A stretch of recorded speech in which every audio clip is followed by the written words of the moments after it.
Your support helps us bring you programs you love. Go to wyomingpbs.org, click on Support, and become a sustaining member or an annual member. It's easy and secure. Thank you. In 2015, the Wyoming legislature appropriated funds to promote a transition from a research-based cloud seeding trials to operational cloud seeding projects. Wyoming Chronicle travels to an operational ground-based cloud seeding site in the Wind River Range to learn the history and the expectations of weather modification in Wyoming. Next on Wyoming Chronicle.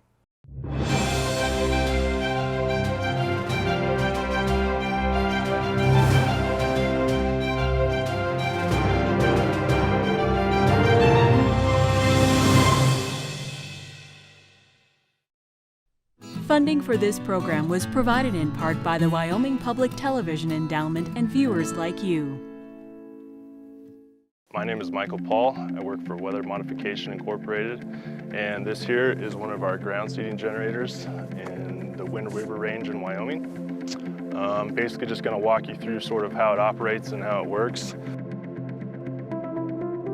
So we run these remotely, and we have a satellite modem at the top that gets our signal. It has a computer box that will turn on the generator, which will have the propane tank that will turn on our burner. And from there, it will heat up, a temp sensor will come on and tell our solution tank, which is right there full of our seeding agent, to pressurize the system, and it will release the agent into the atmosphere.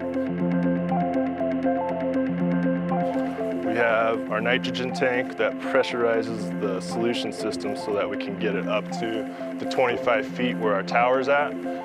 We have it up there so that the wind can carry our plume to the target range, which is the wind rivers, which are behind us over here.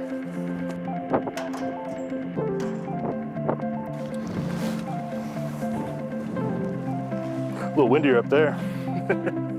So it's a pretty straightforward system, really.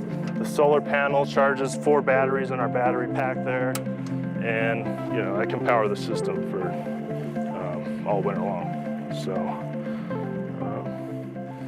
think we'll go ahead and get it turned on here. So right now the propane flame is coming on, and it's heating up the system. And then once it heats up, it'll turn the solution tank on, and it'll push the solution out, and you'll see a bigger flame coming out.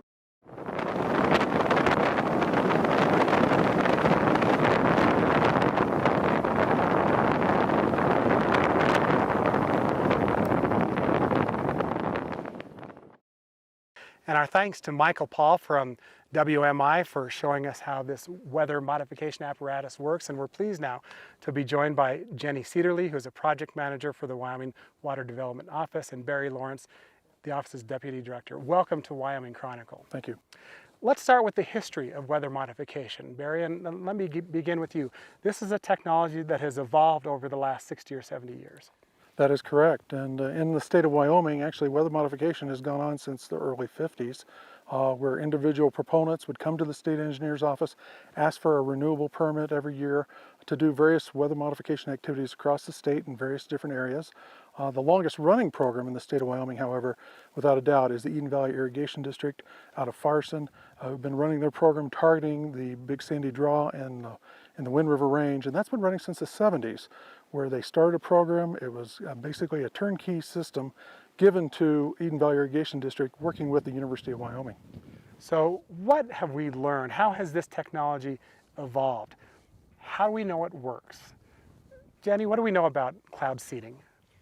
What do we know about cloud seeding? Well, we're very confident that the technology behind cloud seeding is successful. Theirs was a research project. Wyoming legislature funded a research project that started in 2005 and ran to about 2014, so almost 10 years long. The research-based weather modification, the Wyoming Weather Modification Pilot Program, and it did provide us the background to let us know that cloud seeding is technically viable for the state of Wyoming. It was a ground-based seeding program that targeted the Medicine Bow, Sierra Madre Mountains, and the Wind River Range. We're here in the middle of summertime, but in Wyoming, this is a winter project. When does it begin? Well, the program typically begins early November, mid-November, and will run typically into April. And this isn't a project that just runs all winter long. There are certain atmospheric conditions that allow the project to function. Talk about those, Jenny. Certainly. So when we start looking for suitable clouds or suitable conditions for cloud seeding in the Wind River Range, really we need the presence of clouds with supercooled liquid water. That's one of the first things that we need. From there, you have to start looking at the temperature of the cloud, anywhere from -5 to -6 degrees Celsius. I believe that's -23 degrees Fahrenheit. Plus 23 degrees. Plus 20, thank you. Plus 23 degrees Fahrenheit. And when it depends on which type of a program you're running. In the Wind River Range, we're running 10 ground-based generators. So what's a really important factor there is wind speed and wind direction. Because once, as Michael showed you, that the plume is atomized in the propane flame, and we have this non-visible, vapor that goes up, it's the wind speed and the wind direction that carries it over the barrier and into the cloud where the supercooled liquid is present, and then that interacts with the ice nuclei that was in the vapor and can create snow. Now, supercooled liquid is water that is below 32 degrees but not yet frozen. Yeah, people are pretty shocked sometimes when you find out that liquid can still, or water can still be in liquid form below the freezing level, but that's what happens. So why silver iodide? Why does that work? Can you give us a little bit of a science lesson here? Oh gosh, I don't know. Okay, so the silver iodide is, it attracts the water once it's in cloud, and what it does is its crystalline features is six-sided, very similar to that of snowflakes, and so it's very conducive to forming snow. And these are projects that aren't unique to Wyoming. Many other states, Barry, also utilize this technology. That is very correct, and probably one of the biggest eye-openers is finding out how much of this is going on around the state of Wyoming. You might be surprised to know that a lot of the western states, Colorado, Utah, Idaho, even in California, there's cloud seeding going on. And what do we know about the end product? How do we know that it works, and to what extent does cloud seeding work? Okay. Well, obviously, one of the reasons that we embarked on the large research project was to look at that. Does it make sense for Wyoming? What is the difference we're going to be making? What is additional water we're going to get in the system? Because ultimately, it's about the water and the stakeholders. So Wyoming embarked on a large 10-year research project to come up with that. What are the increases? And it was based on physical and statistical evidence and so forth, looking at layers of evidence to come up with the additional amount of snowpack one might receive. But then not only just stopping at the snowpack, where a lot of programs do, taking it to another link in the chain to actually look at the hydrology. Well, if you get a 10% increase in snowpack, what does that mean to additional water in the system? Because ultimately it is about the water and the stakeholders. And what percentages are we talking about? General research, I think that I've read, says between 5 and 15% increase in precipitation from any given storm. Is that accurate? That is correct. That is what our study found. And does that hold in all of Wyoming? Does it work in some areas or not in others, or is that all about atmospheric conditions? Obviously, it's about atmospheric conditions, but obviously it's about the barrier that you're working with. The Medbo Sierra Madres, for instance, program is totally different than the Wind River Range. You've got a much more pronounced barrier in the Wind River Range. You don't have all the foothills and so forth. So that program was designed differently. Now, we're in the southernmost generator in the Wind River Range, but there are 10 in the system. How is the placement of these generators? How is that decided? What's the science behind that? I can tell you that when they placed the generators in the Wind River Range, a lot of thought went into it. Scientists at the National Center for Atmospheric Research actually did trajectory modeling. They did back trajectory modeling with a ski puff model, and they looked to see, well, where was that parcel of air 20 to 30 minutes before it hit the mountain range? Where did it originate from? And so from there, they could do their siting of the generators. So these are all strategically placed. How do we know that it's safe? Many of our viewers have to be wondering, is modification of weather, number one, needed at all? But number two, is it safe? How do we know that injecting silver iodide into the atmosphere is safe? Well, I can tell you there's been numerous studies that have looked at this, and I can tell you in all cases that it's just not an issue. We, in the Wyoming project, obviously when we embarked on operations, one of the things that folks were interested in, well, we needed to look at. We needed to do due diligence. We needed to look at, is there an environmental issue here? So we did background monitoring of the silver before we began seeding, and then throughout the program, before seeding events, after seeding events, and so forth. And what the scientists and the folks that conducted this were the Desert Research Institute out of Reno, Nevada, which are very good at what they do. They came out in their clean suits, collected the snow, did the snow chemistry sampling, and what they were finding were levels of silver 5 to 10 parts per trillion, which would be lower than, you'd have to have magnitudes of order greater to be any risk. Is silver iodine the only technology that different systems use to enhance precipitation recovery with cloud seeding programs? There are other ways of doing that. Some programs obviously use propane generators and so forth. Actually, they're propane units that would be placed higher up on a mountaintop, and through release of propane into a cloud, you'd have to be in cloud, but it actually starts the freezing process. So there's some summertime programs that use dry ice that absorb the water and attract it to it. They're more for rain enhancement programs, but dry ice is another mechanism. Are there summer programs that operate in Wyoming? No, not at this time. All our winter programs. Jenny, earlier this summer, you were at a public meeting in Saratoga where the results of a study relative to the Sierra Madre and Medicine Bow Mountain ranges, that information was released to the public. What did we learn, and how is that project coming along? Well, that study in that public hearing presented the results of a final design and permitting study that had gone on, started in 2015.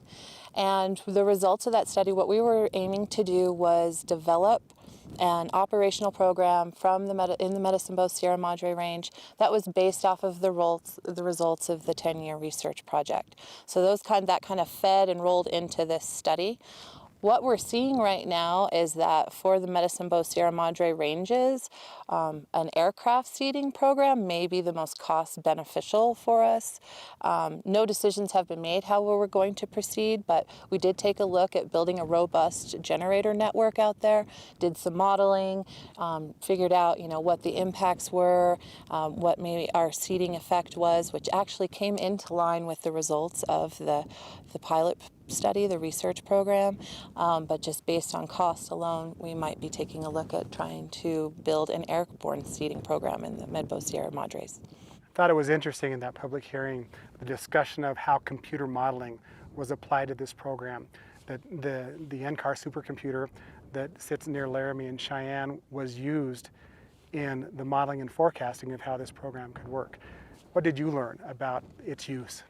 Well, what's exciting for me is coming in, I'm fairly new to the project.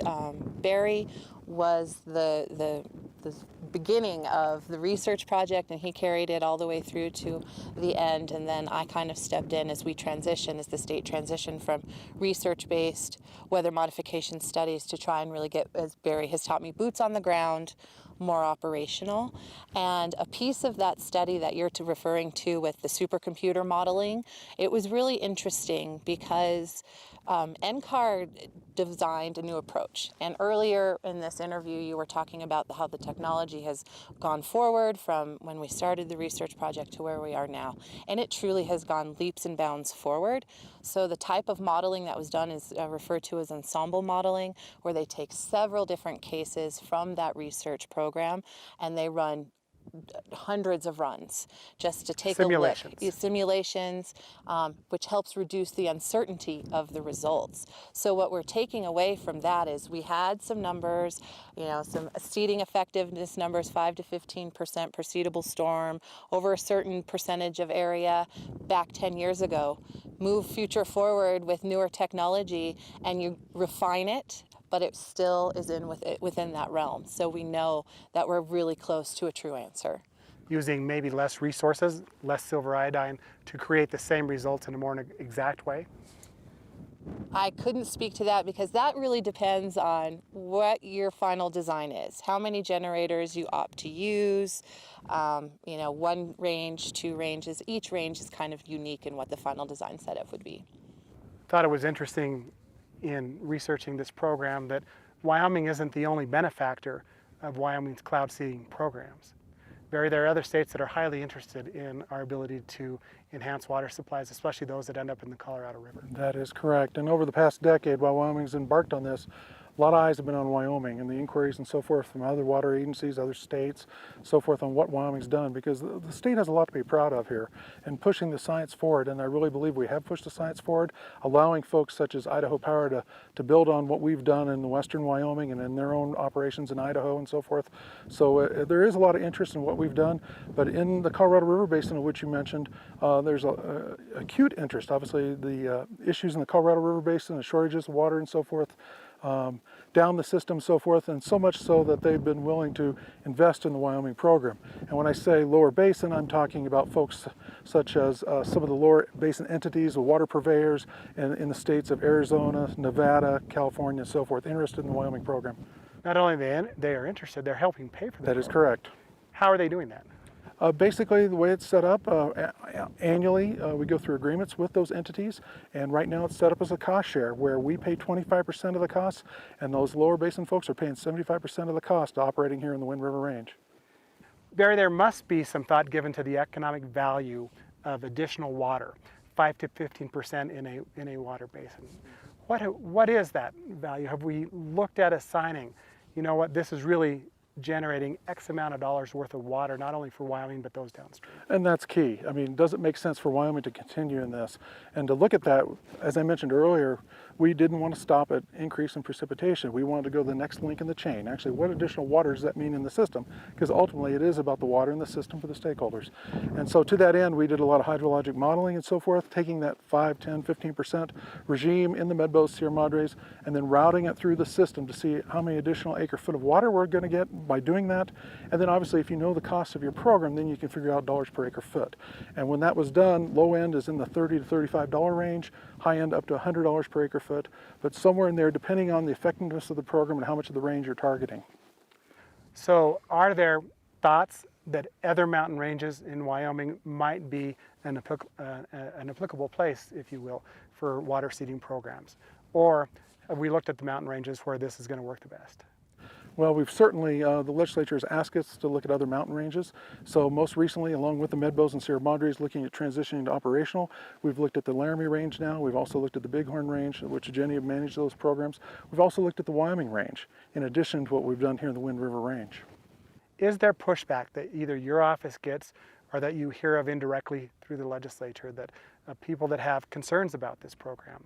Is it a matter of education? What do you hear, and what are the major objections, if there are any? Certainly, we do receive, from time to time, inquiries and so forth, and we're happy to respond to those inquiries. One of the best things we can do, obviously, is public outreach and education. I think because if the folks out there get learned about it, they're much more, intimidated by it or worry about the program. And really, education outreach is the key to this from the beginning of the project throughout. And you just never can stop telling the story. And we really believe that. I think once people understand what we're doing and what we're not doing, then there's a level of comfort with the program. Is there research out there that does cause pause for you or for others that are operating programs similar, to your knowledge? I'm not aware of any such research, no. I thought it was interesting too that there are conditions or times when you'll shut the system down if certain water goals or precipitation goals have been reached. And in fact, that happened at this very site just this last winter. How do you monitor how long the system should run and when you've caused enough? A really important part of any operational cloud seeding program is the development of suspension criteria. And for the Wind River Range, the suspension criteria that we used that ended up suspending the program pretty early on was an estimate, an average look at 5 snowtail sites around the region. So not only do we have 10 generators set up in the range, but we also use 5 snowtail NRCS snowtails to help us gauge snowpack as we go through the season, or SWE, the snow water equivalent, as we move through the season. And we have a certain threshold set at 140% of the April 1 amount, and as of February 10th we were at that amount. We had broken that threshold looking at all 5 of the snowtail sites, We immediately suspended operations, hoping that we would actually be able to come back online before the season was over. This season was scheduled to end March 31st, but Mother Nature beat us to the punch, and we had, excessive snowfall amounts in the range, and so we were never able to resume the cloud seeding program this past winter. Those of us who live in Fremont County credit you with all the shoveling that we did. I know, they tend to do that. Last winter too, but certainly Mother Nature has a great majority to play. But one wonders if this is a matter of robbing Peter to pay Paul. In other words, downrange, what does your research say? Well, geez, if you're really increasing precipitation here in Wyoming, then what aren't you allowing to have happen downrange? And what have you learned about what cloud seeding does to someone who might live in Nebraska or Iowa or somewhere east? So that's a common concern that we hear a lot as we move throughout the state doing our outreach and education. And I think a really easy way to try and describe that for the general public is that whether or not we're cloud seeding in the range, it's not linked to whether or not a storm is going to precipitate downwind of that mountain range. So it's really the natural, the Earth's natural water cycle, the process of condensation, evaporation, condensation, and precipitation. It continues downrange, downwind of the mountain range, whether or not it has precipitated out on top of the mountain range. And the amount of water vapor that any storm moving up and over a mountain range uses is negligible compared to the overall water budget. As it was reported, at least in the Sierra Madre study, I think that number was 1%. Exactly, 1%. And it's really interesting, too, to start comparing the barrier precipitation storms versus the plains. Because of that ongoing evaporation, condensation, precipitation, generally any storm that's orographic in nature, you use the vertical lift to build that and to snow out over the top or across the leeward side, but generally your air parcel is warming as it goes down and drying out anyway. So it would rely on the natural cycle to rebuild. Well, Jenny Cederly and Barry Lawrence, it's been a pleasure to visit with you on Wyoming Chronicle. We want a chance to visit with your director, Harry Labonte. So thank you for joining us. Thank you very much. And we'll be right back to visit with the director of the Wyoming Water Development Office, Harry Labonte. Stay tuned. Harry Labonte now joins us. Harry is the director of the Wyoming Water Development Office. Welcome, Harry. Good Welcome afternoon. Back to Wyoming Chronicle. Harry, we're at the Anderson Ridge site where we've been shooting all day. Why are these water modification projects so important to Wyoming from your perspective? Well, if you look at the mission of the Water Development Commission and the Water Development Office, it's to develop water resources for the benefit of the citizens of Wyoming. And we do that through the traditional sense where we build water infrastructure projects, whether it's dams and reservoirs or water transmission or supply projects. But also, because it is an arid climate, there's an opportunity to enhance or increase the water supply through weather modification. And that's why water development is interested in that and why we've been working through research projects and now moving into the operational phase. It's to provide more water ultimately for the water users in Wyoming. And I would add that there is a secondary benefit to all of our downriver or downstream states, because Wyoming gets to use the water first, but there is also additional water then flowing to our neighboring states. Harry, you've had support from the legislature for these projects. Is that a challenge now that you now face with Wyoming's dwindling resources to continue either research or operational sites like this? Yeah, I feel we've really moved to an operational program across the state. We've completed feasibility studies in the major mountain ranges. And so our focus is operation at this point. There's always a challenge when competing for limited resources, i.e. the financial resources needed to run these programs. But I think the benefit is shown that we can, in combination with storage, increase the water supply. And it's an incremental increase, but that's important in dry years. And if you think about it, The snow that we might generate, the extra snow, will run off in 45 to 60 days. In order for us, or in order for water users to have a chance to use that all year round, you really need to combine that with storage projects, and then you can store additional water in those good wet years like we had in 2017. You can carry that over for later on in the season, or you have water available then into 2018 or beyond where you might get into a drought scenario. So I think it's a combination of an approach of how do we develop additional water for the state. There are some drainages that are more apt to generate revenue from other sources than others. Is that a concern of your office? Are you talking about in terms of financial contributions from other states? Correct. Some either public or private support elsewhere, other and different from the state of Wyoming, to support programs like this? Well, that's certainly a concern as well, because as we bring a financial package to the legislature, we need to show that there is support elsewhere, whether that's in-state support, or in the case of the Wind River Mountains, our support is coming from 3 downriver states primarily, Arizona, California, and Nevada. But they see the benefit of putting more water in the system because ultimately that water moves to Glen Canyon Dam or Lake Mead, and they have the ability to use that as well. So it's very important. I think as we start to develop programs in other basins like the Medbos, Sierra Madres, we will be looking for financial participants. Same way with the Bighorn. Who are the beneficiaries, and are they willing to help finance the program so that we can provide additional water to Wyoming? We're at this site, Harry. What does it cost annually to operate a site like this? Well, this program involves, as was mentioned earlier, 10 sites across the Wind River Range. And in round numbers, that's been running about $450,000 to operate.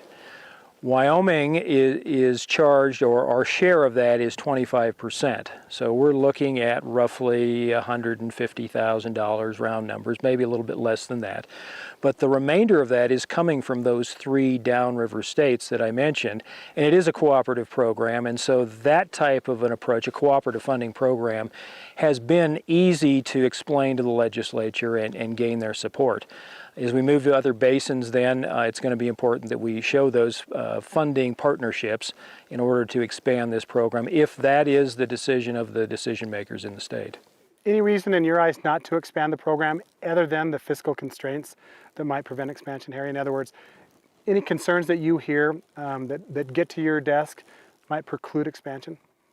No, I think as we look at other ranges, and I'll focus on the North Platte for a second, there is a basin that, for all practical purposes, is fully appropriated. There's very little additional unappropriated water that's available in that system. So when we get into those drought years, it's important that we maximize the water resources that are coming into the system.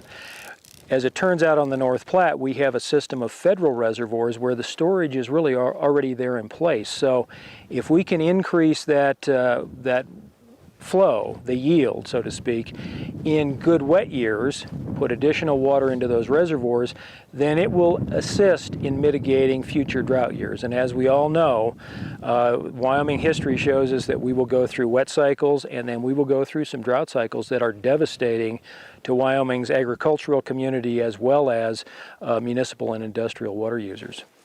Harry Labonte, it's been a pleasure. Thanks for sharing this site with us, and thank you for joining us on Wyoming. Okay, it's been a pleasure, Craig. Thank you.